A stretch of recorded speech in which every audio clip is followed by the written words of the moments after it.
'Neath rotted wood, past where the mold grew, lived a simple mouse, Mildred Killigrew, loved by all creatures more than ever she knew.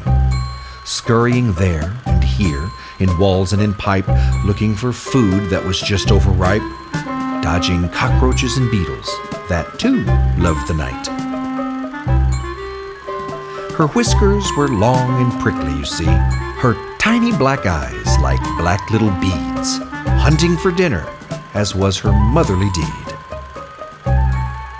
And that, in a nutshell, is Mildred Killigrew, who lived 'neath the floor past where the mold grew, past cockroaches and beetles that loved the night too, never too greedy or bit off more than she could chew, which of course made her loved more than ever she knew.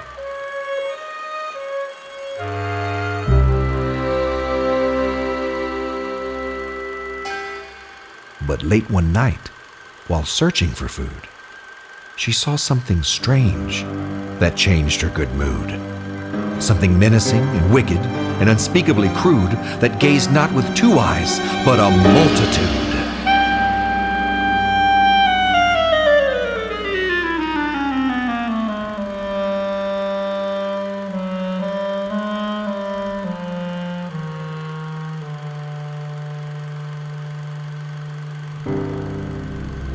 And as she saw this creature, she came to conclude that she'd never been to this dark corner in search for her food.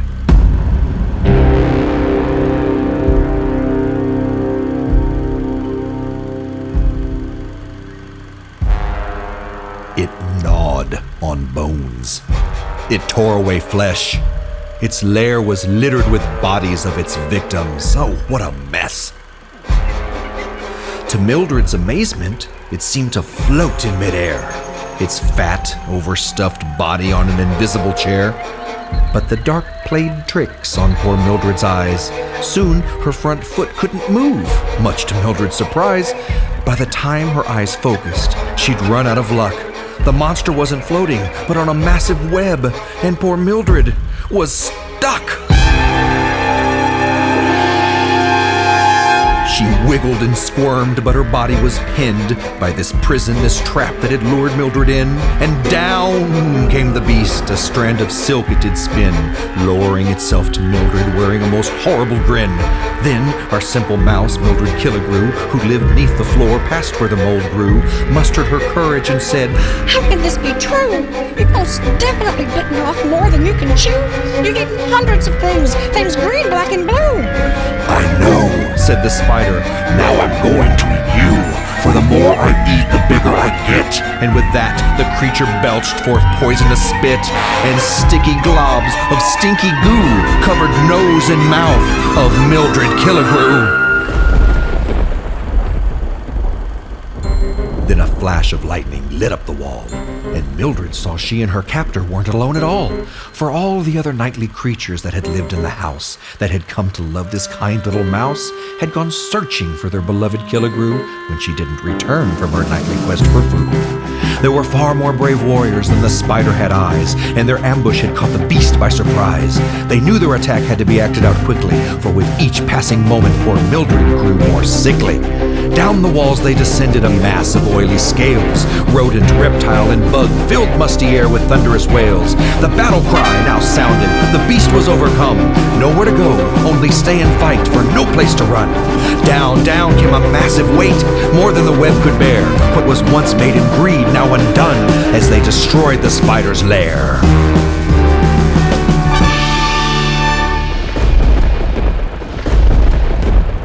A blinding flash of light, an exit revealed to the spider's sight. A hole in the wall, a tiny crack, not far from where the big beast sat. It clambered forth on 8 mighty limbs, determined to flee, determined to win. From deep in its gut spewed forth vile black gin, covering gecko and moth, making bodies twist and spin. It had reached its exit, fresh air on its chin. Now the only thing left was to squeeze its way in. But alas, that spider was anything but thin. It struggled and kicked, but try as it might, it was over. It was caught. It had lost the great fight. Its head swimming with rage, its fat body its doom. The dark corner, once its kingdom, had become its own tomb. Mildred's army now lunged to finish the beast. What was once a mighty predator had become a mighty feast.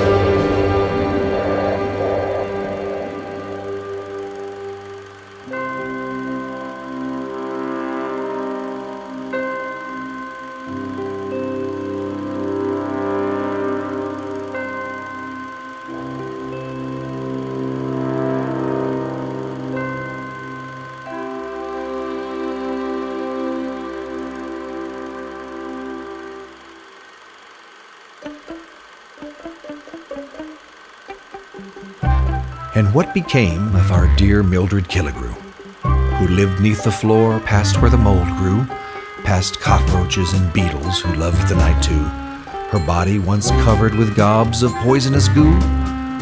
Well, she's recovering quite nicely after a bowl of potent brew, loved by friends and family. Just how much? Well, now she knew.